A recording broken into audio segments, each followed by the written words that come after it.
Bonjour à tous et à toutes. Voici une rose sans feuilles pour illustrer, enfin non pas pour illustrer, pour décorer la vidéo que je suis en train de faire. Oui, c'est une belle rose donc que j'ai trouvé initialement à Montluçon. C'est un drageon d'un rosier montluçonnais que j'ai porté ensuite à Beaumont, puis au Mont d'Or et enfin à Thiers. Alors là, pas loin, j'aperçois un petit pied de mouron rouge, c'est très joli. Il y en a aussi du bleu. Mais je vais en venir au sujet qui me préoccupe, c'est-à-dire les pervers narcissiques, ou du moins les personnes nocives, hein, on va dire ça plutôt. Alors, je réagis aux remarques qui ont été faites. Alors, première remarque qui a été faite à l'issue de la vidéo, elle est très intéressante.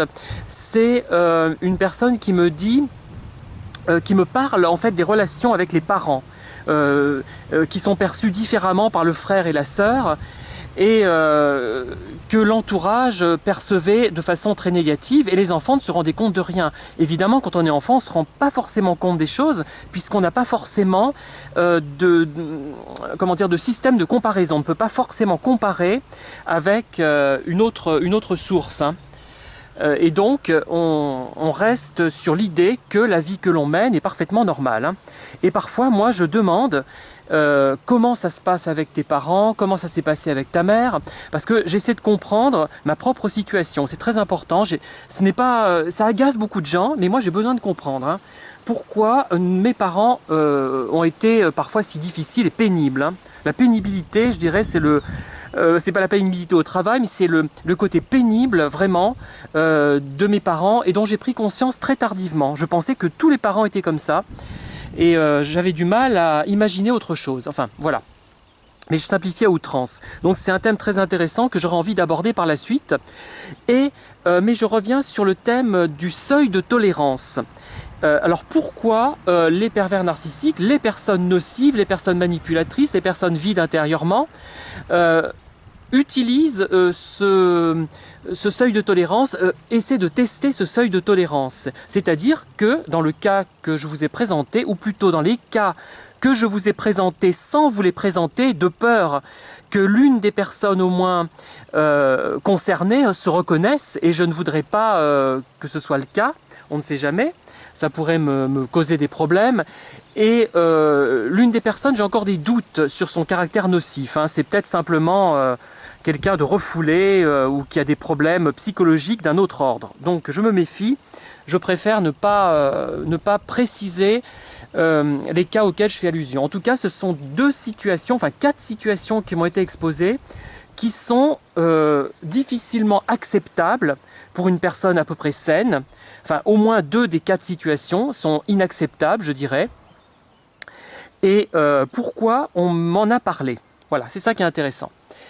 Eh bien, donc, comme le suggère une personne à l'issue de ma vidéo, ces pervers, ces personnes nocives, testent effectivement aussi, je n'en ai pas parlé parce que ça me semblait un peu le deuxième point peut-être, hein, j'ai oublié d'en parler, elles testent effectivement notre seuil de tolérance, c'est-à-dire elles essaient de voir jusqu'où, je suis assis sur une fourmilière, excusez-moi, jusqu'où elles pourront aller avec nous, et c'est un premier test en fait qu'elles nous font passer en quelque sorte, hein.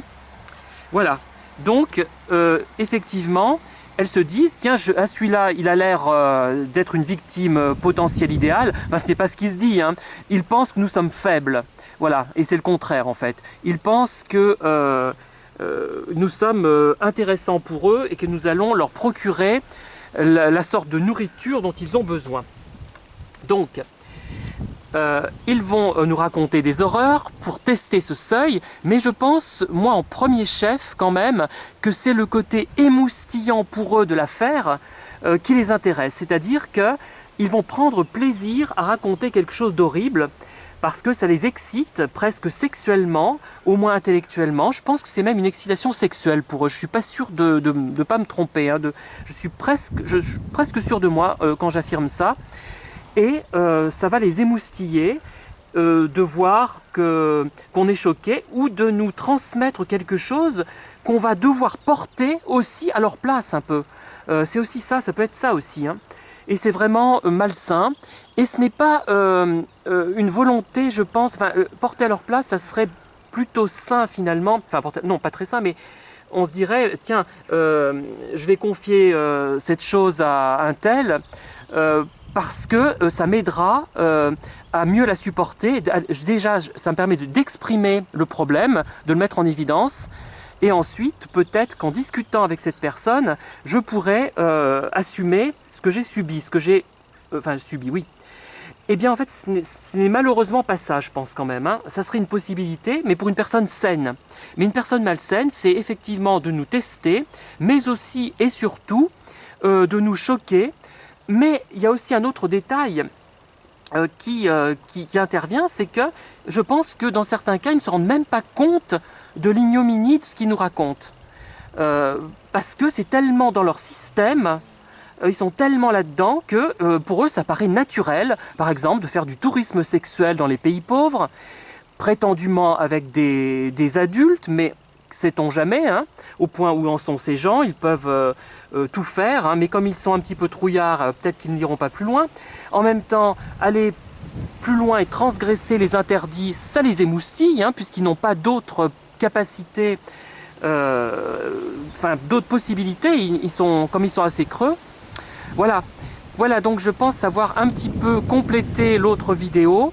Et effectivement, ce problème parental, il est vraiment majeur, et il mériterait peut-être de plus grands développements.